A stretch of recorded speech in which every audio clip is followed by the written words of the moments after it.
અમેરિકામાં રહેતા લાખો ભારતીયો અને ખાસ કરીને ગુજરાતી સમાજ માટે ફરી એકવાર ઇમિગ્રેશનને લઈને મોટા સમાચાર સામે આવ્યા છે. જો તમારા પરિવારનો કોઈ સભ્ય અમેરિકામાં વિઝા ઓવરસ્ટે કરીને રહેતો હોય, આશ્રય અરજી પેન્ડિંગ હોય અથવા કોઈ પણ પ્રકારના અનિશ્ચિત ઇમિગ્રેશન સ્ટેટસમાં હોય, તો આ સમાચાર તમારા માટે ખૂબ જ મહત્વના છે.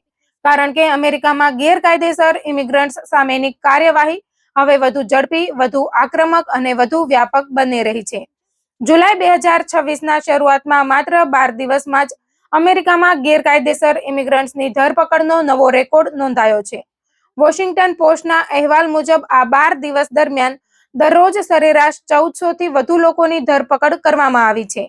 ટ્રમ્પના બીજા કાર્યકાળ દરમિયાન સતત 12 દિવસ સુધી આટલા મોટા પ્રમાણમાં ધરપકડ થઈ હોય તેવી આ પ્રથમ ઘટના હોવાનું કહેવાય રહ્યું છે.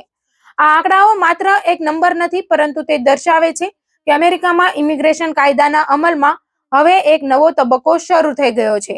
આઈસ એટલે કે ઇમિગ્રેશન એન્ડ કસ્ટમ એન્ફોર્સમેન્ટ દ્વારા અમેરિકન કોંગ્રેસ સાથે શેર કરાયેલા આંકડા પણ આ જ દિશામાં ઇશારો કરે છે કે મિડ ટર્મ ચૂંટણીઓ નજીક આવતા જ ઇમિગ્રેશન એન્ફોર્સમેન્ટમાં નોંધપાત્ર વધારો કરવામાં આવ્યો છે. છેલ્લા કેટલાક અઠવાડિયાથી અમેરિકાના અનેક રાજ્યોમાં દરોડા, ટ્રાફિક સ્ટોપ, વર્કપ્લેસ ઓપરેશન અને સ્થાનિક પોલીસ સાથે સંયુક્ત કાર્યવાહી સતત વધી રહી છે. ખાસ કરીને એવા લોકો સામે કાર્યવાહી વધુ તેજ બની છે જેમની પાસે કાયદેસર ઇમિગ્રેશન સ્ટેટસ નથી અથવા જેમના સામે પહેલેથી જ ડિપોર્ટેશનના આદેશ છે. આ દરમિયાન વ્હાઇટ હાઉસે પણ માસ ડિપોર્ટેશન અભિયાનને વધુ વેગ આપવા માટે સંબંધિત એજન્સીઓ પર દબાણ વધાર્યું હોવાનું અહેવાલોમાં જણાવાયું છે. ટ્રમ્પ વહીવટીતંત્ર વર્ષ 2026 દરમિયાન અંદાજે 10 લાખ લોકોને દેશ નિકાલ કરવાનું મહત્વાકાંક્ષી લક્ષ્યાંક હાંસલ કરવા પ્રયત્ન કરી રહ્યું છે. આ લક્ષ્ય સુધી પહોંચવા માટે આઈસના એજન્ટો વધારાની શિફ્ટમાં કામ કરી રહ્યા છે અને ઘણા વિસ્તારોમાં ઓવરટાઇમ પણ કરી રહ્યા છે. જૂન 2026 દરમિયાન લગભગ 39,500 લોકોને પકડીને ડિટેન્શન સેન્ટરોમાં મોકલવામાં આવ્યા હતા, જે ડિસેમ્બર 2025ના અગાઉના રેકોર્ડ કરતાં પણ વધુ હતો. હવે જુલાઈના પહેલા 12 દિવસમાં જ ધરપકડોની જે ઝડપ જોવા મળી રહી છે, તેને જોતા વિશ્લેષકોનું માનવું છે કે જૂનનો રેકોર્ડ પણ જુલાઈમાં તૂટી શકે છે. જો છેલ્લા 7 મહિનાની દૈનિક ધરપકડોની સરખામણી કરવામાં આવે તો સ્પષ્ટ થાય છે કે કાર્યવાહી સતત બદલાતી રહી છે, પરંતુ છેલ્લા 2 મહિનામાં તેમાં ભારે વધારો થયો છે. જાન્યુઆરીમાં દરરોજ સરેરાશ 1,164 લોકોની ધરપકડ થઈ હતી. ત્યારબાદ ફેબ્રુઆરીમાં આ આંકડો 1,025 સુધી ઘટ્યો. માર્ચમાં તે 954 રહ્યો, એપ્રિલમાં ફરી વધીને 1,002 થયો અને મે મહિનામાં થોડો ઘટાડો નોંધાયો. પરંતુ જૂનમાં ફરી એકવાર ઝડપ વધી અને દૈનિક સરેરાશ 1,319 લોકો સુધી પહોંચી ગઈ. હવે જુલાઈના પહેલા 12 દિવસમાં આ આંકડો વધીને 1,433 થઈ ગયો છે. જો આ જ ગતિ યથાવત રહે તો સમગ્ર જુલાઈ મહિનામાં અંદાજે 44,000 જેટલા લોકોની ધરપકડ થઈ શકે છે. કેટલાક દેશોમાં તો 2,000થી વધુ લોકોની ધરપકડ થયાના દાવા પણ કરવામાં આવ્યા છે. વર્ષ 2025ની સરખામણીમાં વર્ષ 2026ના પ્રથમ 7 મહિનાના આંકડા વધુ ચોંકાવનારા છે. ધરપકડોમાં લગભગ 40% જેટલો વધારો નોંધાયો છે. ઘણા નિષ્ણાતો તેને સાયલેન્ટ માસ ડિપોર્ટેશન તરીકે વર્ણવી રહ્યા છે, કારણ કે આ વખતે અગાઉની જેમ મોટા રાજકીય હોબાળા વગર જ સતત કાર્યવાહી થઈ રહી છે અને હજારો લોકો કસ્ટડીમાં જઈ રહ્યા છે. ગયા વર્ષે વ્હાઇટ હાઉસે આઈસને દરરોજ 3,000 લોકોની ધરપકડ કરવાનો ટાર્ગેટ આપ્યો હતો, પરંતુ તે હાંસલ થઈ શક્યો નહોતો. હવે એજન્સીમાં લગભગ 10,000 નવા કર્મચારીઓ અને એજન્ટોની ભરતી બાદ કામગીરીનું પ્રમાણ વધારવામાં આવ્યું છે. હાલ એજન્સી રોજના આશરે 2,000 લોકો સુધી પહોંચવાનો પ્રયાસ કરી રહી છે અને તેના માટે મેદાનમાં કાર્યવાહી પણ વધુ આક્રમક બનાવવામાં આવી છે. સૌથી મોટો ફેરફાર કાર્યવાહી કરવાની પદ્ધતિમાં જોવા મળી રહ્યો છે. અગાઉ સ્થાનિક પોલીસ અન્ય ગુનામાં કોઈ વ્યક્તિને પકડતી ત્યારે આઈસ તેની કસ્ટડી લેતી હતી.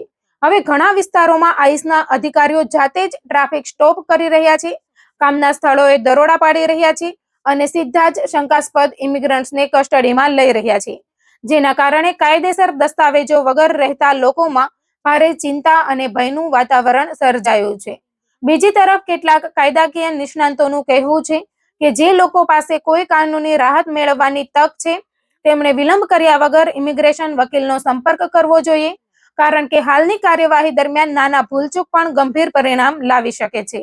આ સમગ્ર અભિયાન દરમિયાન કેટલીક દુઃખદ ઘટનાઓ પણ સામે આવી છે.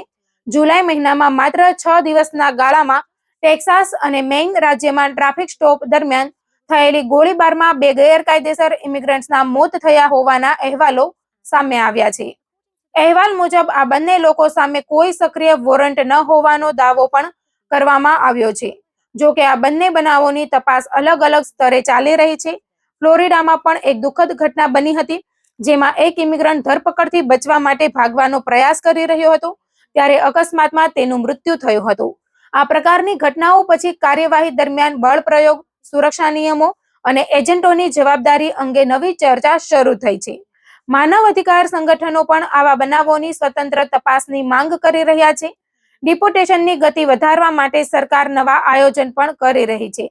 વર્ષ 2026માં અત્યાર સુધી કુલ કેટલા લોકોને અમેરિકાની બહાર મોકલવામાં આવ્યા તેની સત્તાવાર સંખ્યા હજુ જાહેર કરવામાં આવી નથી, પરંતુ ડિપાર્ટમેન્ટ ઓફ હોમલેન્ડ સિક્યોરિટીના સેક્રેટરીના દાવા મુજબ હાલમાં દરરોજ 3000થી વધુ લોકોને ડિપોર્ટ કરવામાં આવી રહ્યા છે.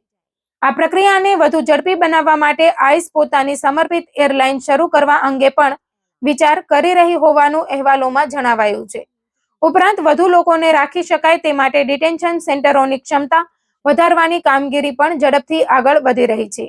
નવા બેડ ઉમેરવા, વધારાના સેન્ટરો તૈયાર કરવા અને લોજિસ્ટિક્સ સુધારવા પર ખાસ ધ્યાન આપવામાં આવી રહ્યું છે. જો કે બીજી તરફ ડિટેન્શન સેન્ટરોની સ્થિતિ અંગે ગંભીર પ્રશ્નો પણ ઊભા થયા છે. તાજેતરમાં પ્રકાશિત થયેલા એક અહેવાલમાં ટેક્સાસના એક ડિટેન્શન સેન્ટરમાં કેદીઓને મારપીટ અને અમાનવીય વર્તનનો સામનો કરવો પડતો હોવાના આક્ષેપ કરવામાં આવ્યા છે. સંબંધિત અધિકારીઓએ તમામ આરોપોને સ્વીકાર્યા નથી અને કેટલીક ફરિયાદોની તપાસ ચાલુ હોવાનું જણાવ્યું છે. છતાં માનવ અધિકાર સંગઠનો પારદર્શક તપાસ અને સુધારાની માંગ કરી રહ્યા છે. કોલોરાડોમાં પણ એક ઘટના ભારે ચર્ચામાં રહી હતી. ત્યાં એક ડિટેન્શન સેન્ટરની બહાર ઇમિગ્રન્ટ્સના સમર્થનમાં વિરોધ પ્રદર્શન ચાલી રહ્યું હતું.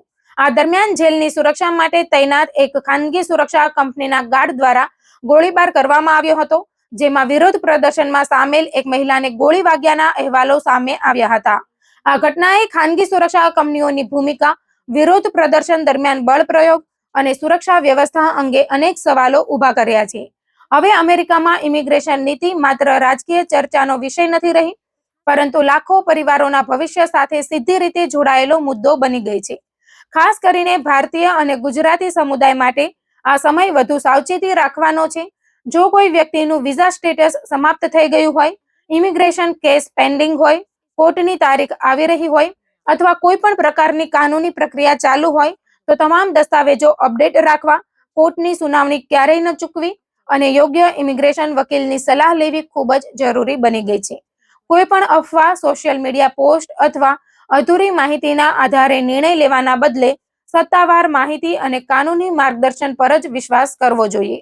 કારણ કે હાલના આંકડાઓ સ્પષ્ટ દર્શાવે છે કે અમેરિકામાં ઇમિગ્રેશન અમલીકરણ હવે પહેલા કરતાં વધુ ઝડપી, વધુ વ્યાપક અને વધુ કડક બન્યું છે અને આવનારા મહિનાઓમાં આ અભિયાન વધુ તેજ બનવાની શક્યતા વ્યક્ત કરવામાં આવી રહી છે. તેથી દરેક વ્યક્તિએ પોતાના ઇમિગ્રેશન સ્ટેટસ અંગે સજાગ રહેવું, કાયદાનું પાલન કરવું અને જરૂરી હોય ત્યાં સમયસર યોગ્ય કાનૂની મદદ લેવી એ જ સૌથી સમજદારીભર્યું પગલું સાબિત થઈ શકે.